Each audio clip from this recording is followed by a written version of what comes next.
What would you do if God took away your independence, took away your health, so you had to rely on others? Let's talk to Jenni Kemp on this slice of fresh bread.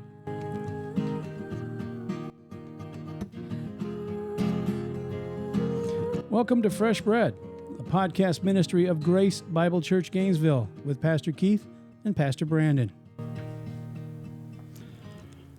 Well, hi, everyone. Welcome to Fresh Bread, podcast number 20. And today, instead of Pastor Brandon, on the other side of the microphone here, we have my wife, Jenni. And the reason we have Jenni is that we're starting the series on suffering for the Lord. And my wife, Jenni, has a story for all of us who are and will suffer for the Lord. So, hello, Jenni. Hi. Is this weird being interviewed by your husband? Just a little. Well, don't worry about it, because you're used to me grilling you all the time, right? Mm-hmm. Well, as we get into suffering, and we're gonna talk more in depth with this with Pastor Brandon, but tell the listeners, before we dive into suffering, how all this started with you. Yeah, so for those that don't know, I have a condition called persistent postural perceptual dizziness, 3PD, but in 2019, when I woke up and was sick, I did not know what it was. And that's literally how it started. I woke up on a Saturday morning and I felt really sick. And so I went to the doctor on Monday and was diagnosed with a double ear infection and a sinus infection. Took the antibiotics and was supposed to be better. And I kept complaining to the doctor that my dizziness didn't go away. And they kept saying, oh, it'll be fine. Just take some time to reset. And it just didn't go away. And here we are 4.5 years later and it still hasn't gone away. I've seen a bazillion doctors, and it took 2.5 years before I got diagnosed with 3PD, and it's been quite the journey. Did you ever have anybody tell you that it was all in your head? Because I was with you in all of those appointments, and they couldn't find anything wrong. Yeah, no one came right out and said that it was all in my head, but definitely, down the road in the process, as MRIs came back normal and as treatments came back as ineffective, there was definitely kind of that undertone or that implication that maybe it was just in my head. Are you still hopeful that this is going to come to an end? Or have you gotten to the point where I guess this is where the Lord has me now? It's a good question. There are days where I feel like in order to be hopeful just in life, that I need to be content with where I'm at and be content if this is life for me, and then try to balance that at the same time with being hopeful that there is more out there for me. So when this all started, did you ever think it would last even this long? No, not at all. And I'm glad that the Lord does not reveal time ahead of time.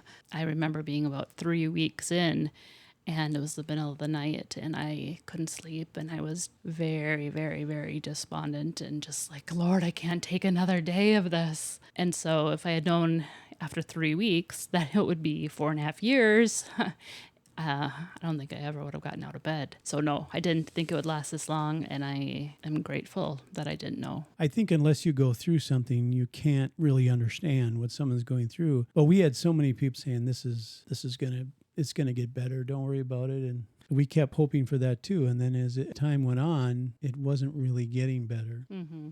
We never gave up hope. I think you did so much research. Mm-hmm.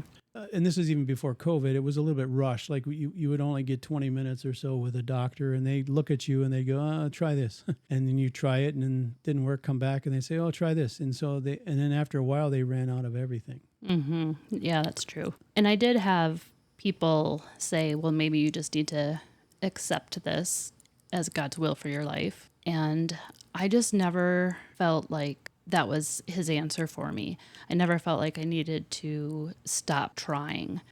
We talked a lot when we decided to go to the Mayo Clinic because it was such a huge financial decision. And so we talked like, should we take this step? Should we try? How do we know? And I just never felt like God was saying, stop. I just had to keep going until there was literally no other step to take. And it was exciting to go to Mayo Clinic. They had an idea, and the one doctor that we saw, she just said, yeah, you put you on these meds and they're going to increase it and you're going to be amazed. And I think it did help, right? Yeah, I mean, that's what's helped the most is the diagnosis and the things we've done from Mayo. How far do you think you've come since those early days? Well, I've come a long way since the early days. But if you say, like, how close are you to being 100% from what you were before, I still have a ways to go. Because I know there was a point where if you could drive, that's what we were praying for. So when you became a believer, we all know that we're going to suffer for the Lord, but did you ever believe that you would suffer this much and this long for the Lord? No. No, I thought of suffering in different terms, not my own health and not like this, no. Did you ever get to the point where you felt like you had done something wrong, like maybe there was some sin in your life, or you didn't do something that you should have done, or... Yeah, definitely. I mean, I think hopefully that's a normal thing. Hopefully other people feel like that too. But yeah, I definitely, start to look back and be like, oh, maybe it's because of this, and maybe I didn't do that, and maybe I did do this, and just cycled through all of that. As you're searching for a reason why something is happening, it would be so nice to if, 1 + 2 = 3, but God doesn't always work like that. Sometimes I still felt like if only we hadn't moved to California, we hadn't gone to seminary, this wouldn't have happened. I just felt like that was something that we could have avoided if we had just done this, if we had just done that. And I think that is a normal thing. The Lord does what he does, and when he does it for a reason. And there is a reason for it. And that's what I was going to ask you next is, when we moved out to seminary, we did suffer a lot, especially our first 2 years were really rough. And I was to the point where I just felt like we were in the wrong place. This is not right. We shouldn't be going through this much hardship if we're doing in the Lord's will. And so, and over, we met people that would come into our lives and they would say, no, you guys are doing exactly what you're supposed to be doing. This is what the Lord does. And I don't think either one of us really thought that one of us would have a physical ailment that would be a suffering part. Mm-hmm. Yeah, it kind of reminds me of the question you asked earlier on, did I think I would have to suffer? And it was more like, we suffered together and things happened, but it was a little more removed or a little more external. This was very personal and happening to my body. And so it was definitely a different kind of suffering. Sometimes when you get a health issue, there's a point where you start noticing a decline. And it's frustrating because you can't do anything about it either. But this one was just, you woke up one morning, boom, it was there. There was no warning. There was nothing. Mm-hmm. It just, you woke up. And we thought, again, like you said, it was a cold. It's going to last a week because everyone gets dizzy. You get a head cold. You're kind of disoriented. You can't do things that you want to do, and it goes away. And this one never went away. It was shocking to me that it just continued, and I just felt horrible. But through all of this, and you kind of mentioned it already, have you ever lost hope? I mean, there was definitely times where I was really down, but I think even in those moments, I wouldn't say I lost hope, because my hope is not in myself. My hope is in the Lord. And so I don't think I ever lost hope. It wavered, definitely wavered or faltered, but it was never lost. Did it ever cause you to read your Bible more, or just say, you know what, until I'm healed, I'm out? Yes, to both. And how has this changed you? It's a very open question. But yeah, well, I mean, obviously the physical, there have been a lot of changes just in how I walk, in how I carry things. In my previous job, the building I worked in was really big and everything was spread out. And so I would be very deliberate. If I was going to need to make a copy, I would do a bathroom trip and the copier and stop and talk to whoever I needed to, and I do it all very strategically all at the same time, because it was just such a long walk. Those are things that healthy people don't have to think about. So the physical part really changed. My short-term memory isn't as good. I have trouble processing new concepts or things that are difficult to think through. Work around the house is not easy. So thank you for emptying the dishwasher for me. But it's changed me, in other ways. And sometimes it's harder for me to do the self-reflection on how it's changed me in those ways. But I do hope that it's grown my compassion for people and my ability to see others in their suffering as well.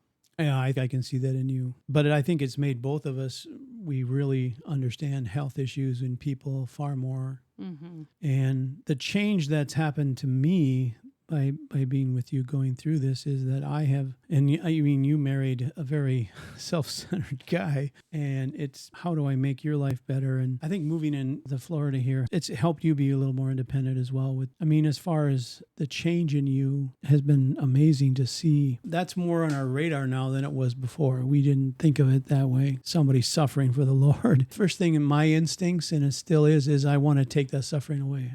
How do I relieve you of that? Mm-hmm. And it's hard to do that. And I know this has brought you closer to the Lord. I've seen a growth in you. How has this changed your relationship with the Lord? Yeah, I think as you go through something like that, or for me, where I was completely dependent on others. I couldn't carry the laundry basket. I can't drive. There was times where I could not walk without holding on to either a person or a wall. And so I was physically completely dependent. And that was just a really good parallel to my spiritual dependence. There's no way I can do it on my own. I have to be completely dependent on the Lord. And so that's really hard. It's humbling, but it is a good lesson to learn. And then, you lived with me, so you saw it more closely than anyone else, but still no one really got it. No one could actually truly relate to how I felt. Like, this is 24/7. And so those moments where I was laying in bed, couldn't sleep, in pain, feeling dizzy, and I'd just be laying there like, I'm so alone. And then I'd remember I'm not, that Christ has gone through everything that I am feeling and experiencing, that he was tempted in every way. He experienced everything, even to a greater degree, because he's God and he was perfect and holy. And so I'm not alone, and my suffering made sense to him. And so that was really comforting, just knowing that the Lord understood me, even if no one else did. Help the listeners again, like your dizziness. Explain that again, what that was like. I felt like I was in constant, and I still do, in constant motion. So the best feeling, or the best way I can relate, is like a bobblehead. I just felt like I had that kind of constant motion. And thankfully, no, not nauseous, because that would have added a whole new layer of awfulness to it. Constant motion. Yeah. The world was not. Yeah. Which is very, very rare. So do you feel a special closeness and relationship with the Lord because you're going through something that not everybody understands what this is? This is like a very rare kind of suffering.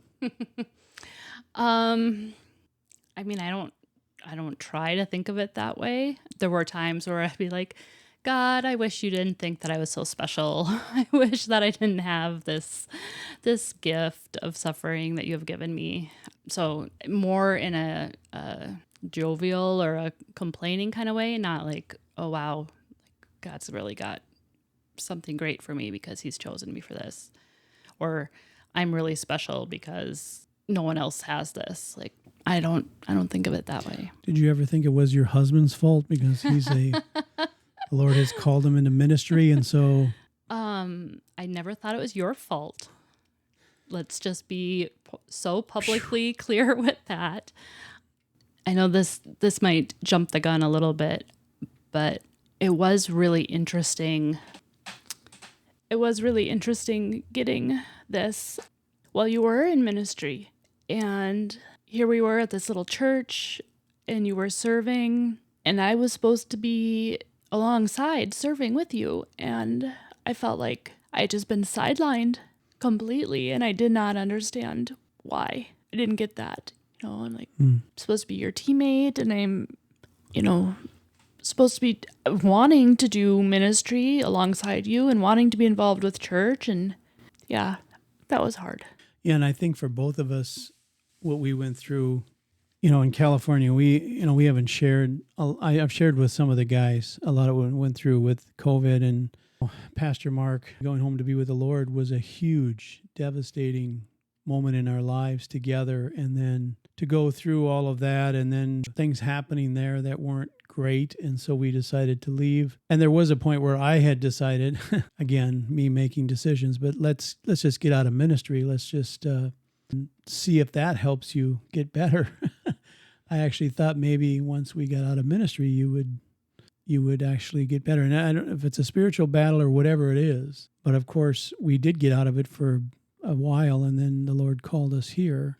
And so it's become part of our ministry, going through what you're going through and sharing with the Lord and sharing with others. So what advice would you give others who are going through some kind of similar suffering? I do think that everyone's suffering is unique and individual to them. Someone can have a loved one die, and how they suffer through it and how someone else suffers through it are going to be completely different. So really the best advice, or the only advice that I can give, is to just keep renewing your mind, to keep thinking on the things that are true, because your emotions are going to come and go, and those nights of darkness are going to come and they're going to feel real, and it's going to be hard. But if you can repeat to yourself the things that are true and the things that you know about God, and you know about the way that he deals with his people, he's your father and he loves his children. And so if you can just cling to the things that you know are true, he will be faithful to you. Do you think that others should embrace the suffering or run from it? Oh, embrace it. I mean, did you embrace it right away? It took a while. Yeah. I think that's a normal thing. Absolutely. Yeah.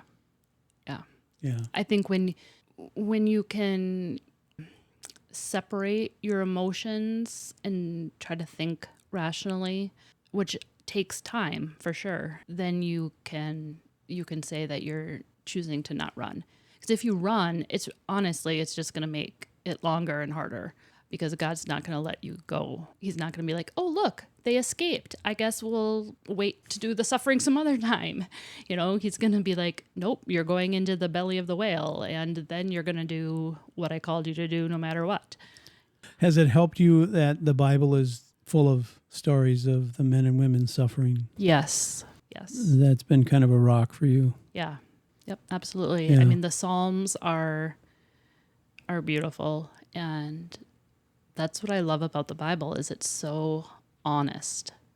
It doesn't just tell you the story of David beating Goliath, or Saul becoming Paul and then escaping from jail. It tells you about the bad things and the hard things. It talks about Sarah not being able to have children for most of her marriage, and it talks about Paul getting beat up and being shipwrecked. I mean, it is very real, and that's why it's relatable. Yeah, I think that's why I have a hard time with people who say that this should be your best life now, and Christians shouldn't be sick, and they should be healthy, wealthy, and wise. And I don't see that in Scripture. Yeah.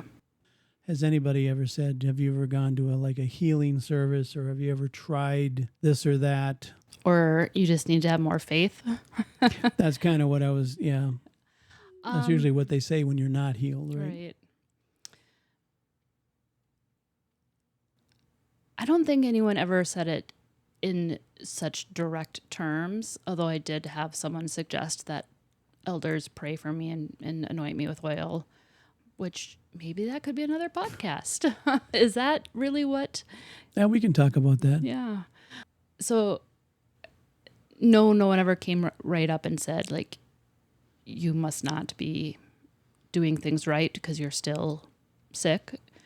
But there was some of that implication on, have you tried this? And if you haven't done this, then that's why this hasn't happened. And yeah, I think some of the men and women mostly our friends, a lot of them are pastors, Every one of those men and their wives never said that to us. They just understood that suffering is part of our walk. Yeah.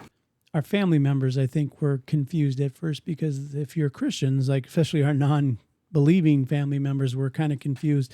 But if you guys are believers, then why is this happening? Yeah. And even as believers, we asked that question when we were first in seminary, but we didn't know better. We didn't understand it then, that this is part of the Christian walk. I think especially with our non-believing family members, I wanted to be very careful to have a faithful testimony and to not gloss over the difficulty, but to make sure that I was always presenting it as the grace of God is what got me through. It was never anything on my own strength, and I wasn't bitter and I wasn't angry to God. I never wanted to give that impression to any of my non-believing family members because I always wanted to have a testimony that brought glory to the Lord. Did you ever feel that what happened to you kind of hurt your testimony with them, that they would not want to be believers? If this is being a believer and this is what she's going through, I don't want a part of it. No. Good. No, I think my non-believing family have other reasons to cast before the Lord on that issue. I don't think my suffering did. So does your suffering help or hinder your ministry? Well, and this is where I said earlier that maybe I was jumping the gun.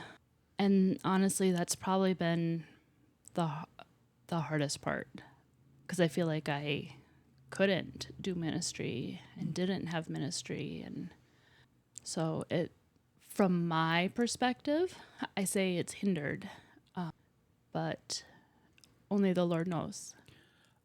And I would say it's the opposite. I would say it's actually helped because it's made you a stronger believer. It's made you someone who has gone through the storm and still going through the storm, and people want it. They gravitate to that, like Johnny Erickson Tada and other people that have been through that. Those are the people that I would want to hear their testimony. How they've stayed faithful through it all is far better testimony than someone that became a believer and just became, a millionaire, whatever, and lived happily ever after. I know you always say, when do I have the time to write a book or something about it and share your story with others? It's not the end of your life. It's not the end of your ministry when you go through suffering. No, it just looks different than what I had. It looks, a lot different. And we're just getting started with suffering. Brandon and I are going to dig in, and we're going to ask some deep questions, and hopefully this will be something that you can take and hold on to when you do go through suffering, because they always say it's not if you go through suffering, it's when you go through suffering. And it doesn't always mean it's going to be a serious physical suffering. It could be financial, it could be something else. But health issues it's so much a part of our walk because we live in the fallen world, and there are so many things out there that can change us. So as we leave, any parting comments? Was it okay? Was it worse than you thought? Better than you thought? Being interviewed, it's better than I thought. You feel relieved that it's over? Yes. Well, we're hoping that this will be, maybe we can bring more people into the Fresh Bread studio and talk more, but you're the first, so that's exciting. I don't know how many podcasts this will be, but this is number one. We're going to probably do a couple on suffering. It's a very deep issue, and Pastor Brandon and I will dig into that in the next few. Again, I want to thank my wife, Jenni. Thank you for being here. Thank you for having me and getting me prepared ahead of time. Well, I had to because you made me. Yeah. But that's good. So we'll see you next time on Fresh Bread. You've been listening to Fresh Bread, a podcast ministry of Grace Bible Church, Gainesville. For more information, go to gracegainesville.org.